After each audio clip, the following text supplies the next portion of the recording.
Good morning, everybody.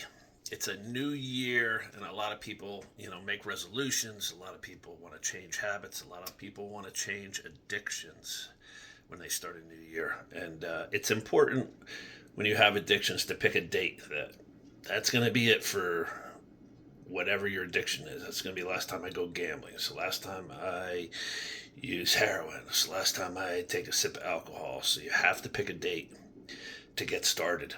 And then you have to change the environment. The AA adage of people, places, and things is so true. If you're quitting drinking, you can't be meeting your buddies in the bar after work and thinking you're going to have a seltzer while they're all having a beer and a shot. It's simply not going to work. So you have to change that. You have to change the environment at your home. If you have alcohol around, it has to go. If you have cut up straws or rolled up dollar bills in your sock drawer, boy, I wonder who had those in their sock drawer. They have to go.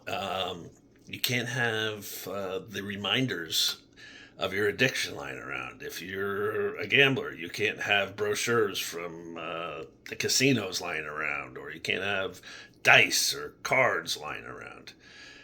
So you have to take the steps to change that. If you got a dealer that you're getting fentanyl from, coke from, weed from, whatever it is, you got to take them out of your phone. Send them a text. I'm getting clean. You won't hear from me.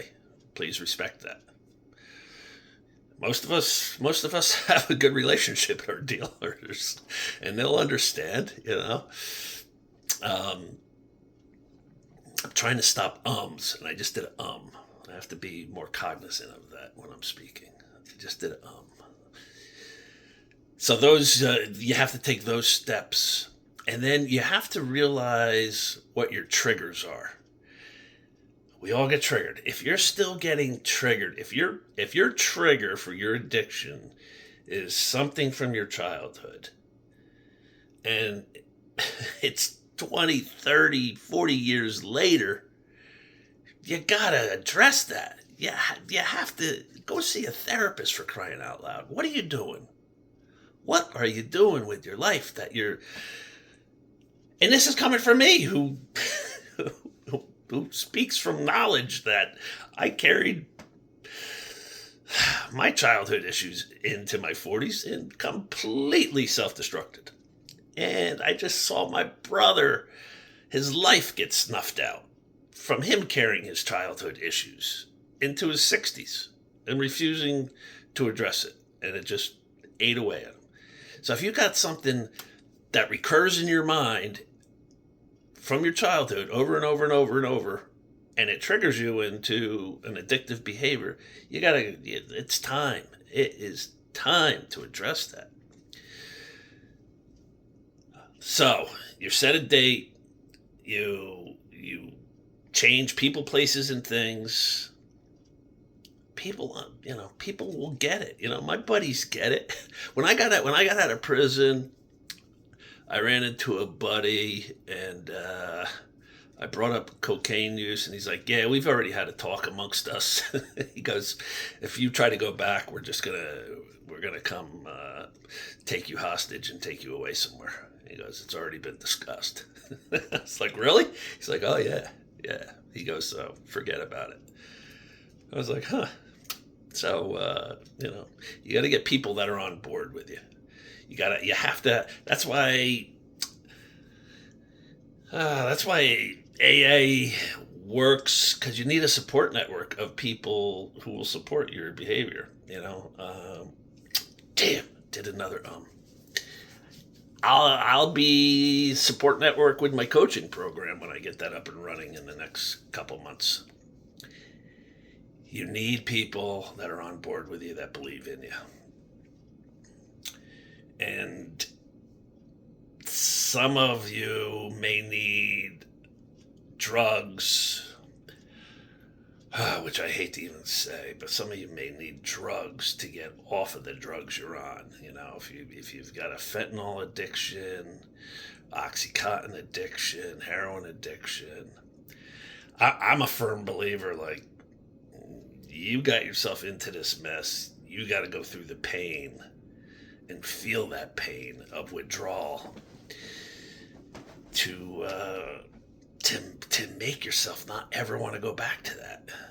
I mean, when I withdrew from my opiates out in California, yeah, it was misery, and I don't want to be a slave to anything. But you know, you may need some Suboxone or some methadone, but you can't do that long term. Like 2 weeks, that's it. 2 weeks on that crap, just to break the addiction of the other drugs, because you can get addicted to Suboxone and methadone, and then so then where are you at? So you may need, and having a support network. I've got people that are like have been afraid to come to me because I've turned my life completely around, and they don't want to seem like a failure to me. And I'm like, really? Me of all people, you hide stuff from? And it wasn't even necessarily addiction. Like, my buddy Rob took his own life. Me and Rob, when I got out of prison, Rob was very successful. Dude, he couldn't do enough for me financially, drove me to all my speeches. He just wanted to be involved. And he had some other issues going on in his life. And a friend of ours said, have you talked to Clark about this? He's like, I don't want to go to Clark. I respect Clark too much, and I don't want him to look down at me. Damn. And Rob ends up taking his own life. I'm not going to look down at you people. The guy here. All right, you think I'm so well adjusted? The guy here, in the heyday of his addiction, was snorting Perel hand sanitizer, because I had constant sinus infections, and I had blown out big marbles out of my nose, so I knew I had an open hole in my septum, and I was just like terrified to go to a doctor and what he would see in there. And yet I'm getting nosebleeds and sinus infections constantly. So silly me's like, let's snort Perel hand sanitizer to kill the sinus infection. Man, when you got an open hole in your nose and you snort Perel hand sanitizer, whew, wow, does that burn, man? And when I got arrested and I'm in jail, I've got a herniated disc in my back that I've never had fixed, and